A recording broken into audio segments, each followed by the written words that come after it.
श्री श्री 1008 बाबा श्री सत्यलेनाथ महाराज की जय। राजस्थान भरतपुर प्रांत के धरसोनी क्षेत्र में श्री सत्यले महाराज का बहुत बड़ा मंदिर है, जहाँ दूर दूर से भक्त इनके दर्शन को आते हैं।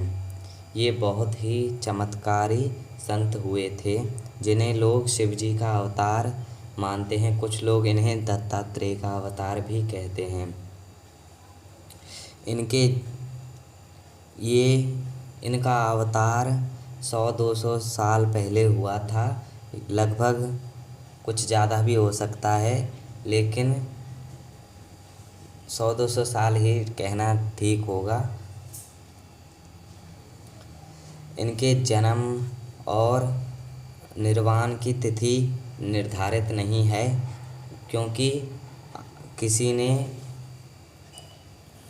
आज की आधुनिक दुनिया को उसके बारे में पता नहीं है, क्योंकि किसी ने इनका चरित्र लेखन नहीं किया है, और अगर किया भी होगा तो वह समय के साथ मिट गया होगा।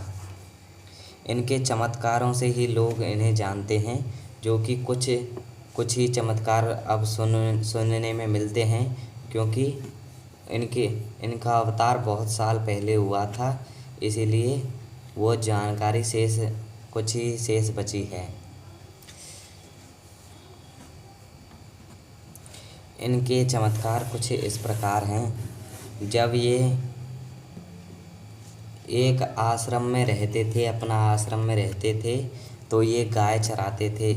एक दिन यह गाय चराने गए तो पटवारी और तहसीलदार इनके पास आए और कहा, बाबा, आप अपनी गाय हमारी ज़मीनों में चराते हैं, इसीलिए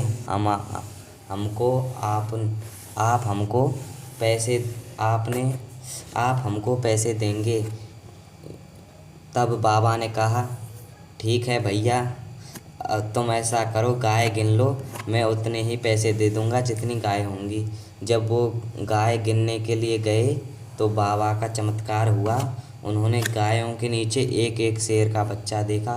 वो डर के मारे बाबा के पास आए और अपने लालच के लिए क्षमा मांगी और वहाँ से चले गए और बाबा के सदा के लिए भक्त हो गए। एक बार बाबा ने भंडारा करवाया था, जिसमें घी कम पड़ गया, तो बाबा के भक्तों ने बाबा से कहा, बाबा, घी कम पड़ गया है और अभी से बहुत से जन समुदाय आ रहे हैं और बहुत गांव बचे हैं, उनके लिए भोजन कैसे बनेगा। तब बाबा ने वहाँ के पास के ही कुएं से पानी निकलवाया और उसमें अपने धूने की भभूत डाल दी, जिससे वह पानी घी में परिवर्तित हो गया और बहुत से पुए बन गए। जब घी बच गया तो बाबा ने कहा, अब इस घी को तुम कुएं में वापस डाल दो। फिर वह घी दोबारा पानी में परिवर्तन हो गया। एक बार धरसोनी गांव में टिड्डियों का आक्रमण हो गया, जिससे किसानों की फसल बर्बाद होने लगी। तब सभी किसान बाबा के पास आए और बाबा ने उनका दुख सुना, तो उन्होंने आशीर्वाद दिया और कहा, अभी रुको, मैं अभी इसका इंतज़ाम करता हूँ। वे एक मटके के ऊपरी भाग को तोड़कर ले गए और उसे अपने हाथ में पकड़कर टिड्डियों को आदेश दिया कि इसमें से लेकर जाओ और कभी इस गांव में मत आना। उन्होंने ऐसा कहा ही था कि सारी टिड्डियाँ जो पूरे गांव में फैली हुई थीं, उस मटके के ऊपरी भाग में से निकलकर चली गईं और आज तक कभी भी नहीं आईं। आसपास के सभी गांवों में टिड्डियों का आक्रमण 2022 में हो चुका है, लेकिन अब तक हमारे गांव धरसोनी में एक भी टिड्डी नहीं पाई गई। यह बाबा का ही चमत्कार है। एक बार ऐसे ही चमत्कार हुआ, जब धरसोनी गांव में पहले बाढ़ बहुत आया करती थी। जब लोगों के घर तहस महस हो जाया करते थे, तब लोग बाबा के पास आए और उनसे कहा, बाबा, हमारे घर बहुत बार टूटे, बहुत बार बने, हम क्या करें बाबा, बार बार बाढ़ आ जाती है, हमारा रहना मुश्किल हो गया है और हमारे बीवी बच्चे भी उसमें बह जाते हैं, आप मदद कीजिए। तब बाबा ने उनसे कहा, तुम ऐसा करो, जाओ अपने घर से आटा लेकर आओ। जब वे सब आटा ले आए, उन्होंने सतले बाबा ने सवरे धरसोनी गांव के चारों तरफ आटे की लाइन खींच दी, जिससे कभी भी बाढ़ उस धरसोनी गांव के अंदर नहीं आई। एक बार न्यामतपुर नाम के एक गांव से कुछ लोग आए, उन्होंने अपने बाढ़ की समस्या बताई। तब बाबा ने अपनी भभूत दी और कहा, तुम इसे धरसोनी की तरह चारों तरफ बिखेर दो। उसके बाद न्यामतपुर गांव में भी कभी भी बाढ़ नहीं आई। ऐसे ही दूर दूर से लोग आते थे। बाबा सिर्फ धरसोनी गांव का ही कल्याण नहीं, अपितु सभी गांवों का कल्याण करते थे। वो कभी कभी और राज्यों में, देशों में चले जाते। वह अंतर्यामी थे। एक बार एक भक्त बाबा के दर्शन करने आया, तो उन्होंने देखा कि बाबा के अंग भंग हुए पड़े हैं, उनके पैर कहीं हैं, हाथ कहीं है। जब वह डर कर भाग गया। अगले दिन आया तो बाबा वहीं बैठे दिखे। बाबा ने कहा कि कल तू भाग क्यों गया था, तू तो मेरे दर्शन करने आया। तब बाबा ने कहा, मैं ऐसे ही विश्राम करता हूँ अपने अंगों को खोलकर। बाबा इतने दयालु थे कि जब तक वह रहे तब तक धरसोनी गांव में किसी की भी मृत्यु नहीं हुई। जो बाहर दूसरे गांव और राज्यों से लोग आते थे, उनको भी वह जीवन दान और सुखी कर देते थे। बाबा के अनेकों चमत्कार हुए, जिन्हें एक वीडियो में बताना असंभव है।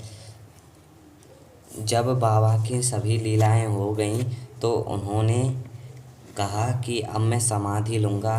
बाबा के भक्त दुखी हो गए। फिर उन्होंने सभी को ज्ञान दिया कि भगवान ने भगवत गीता में कहा है कि इंसान अपना शरीर त्यागता है, आत्मा का कुछ भी नहीं बिगड़ता। मैं आत्मा रूप में तुम्हारे पास ही रहूँगा। अगर मैं शरीर को हमेशा के लिए धारण करूँ तो यह प्रकृति के नियमों के विरुद्ध होगा, इसीलिए मुझे यह शरीर त्यागना है। उन्होंने अपने भक्तों को ज्ञान देकर एक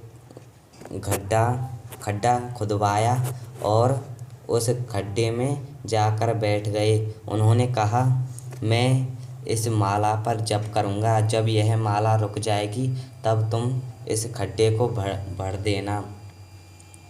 उन्होंने एक माला फेर ली, दूसरी फेरते हुए वह माला रुक गई और उन्होंने समाधि ग्रहण कर ली। तब लोगों ने उसमें मिट्टी डाली। जिसने जितनी मिट्टी डाली उसके उतने ही पुत्र हुए।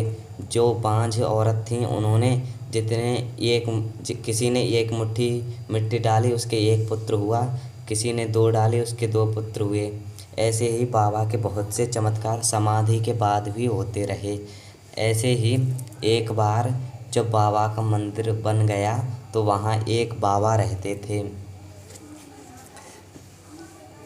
जिनका नाम भैरवनाथ था। एक बार 3-4 बच्चे उस भैरवनाथ महाराज को दूध देने नाके पर गए, तो उन्होंने तब तक बहुत देर हो चुकी थी क्योंकि रात हो गई। तो बाबा भैरवनाथ गांव में भिक्षाटन करने चले गए। जब वो बच्चे वहां आए तो सतले बाबा ने उनको देखा और भैरवनाथ जी का रूप बनाकर वहां प्रकट हो गए। उनसे दूध लिया और उन्हें प्रसाद देकर वहां से उनको भेज दिया कि रात हो चुकी है, तुम घर जाओ। जब वे घर चले गए तो उन्हें भैरवनाथ बाबा वहीं अपने घर दिखे। तो उन्होंने कहा, बाबा आप तो अभी नाके पर थे, हमने आपको दूध खाया और आपने हमको प्रसाद दिया था। तब बाबा ने कहा, मैं तो कभी का यहाँ गांव में आ चुका हूँ। तो उन्होंने अपने ज्ञान शक्ति से देखा कि वो तो सतले बाबा थे। ऐसे चमत्कार आज भी उनके भक्तों के साथ होते हैं। संत तो अंतर्यामी होते हैं। एक बार श्री भैरवनाथ जी अपने एक शिष्य श्री फतेह सिंह जी के पास आए तो उन्होंने आशीर्वाद दिया कि तुम्हारा एक पुत्र होगा। वह कहकर चले गए और उन्होंने कहा मैं समय आने पर उसे आशीर्वाद देने आऊँगा। कुछ 1-2 साल के बाद उनके पुत्र हुआ। जब एक दिन वह उस पुत्र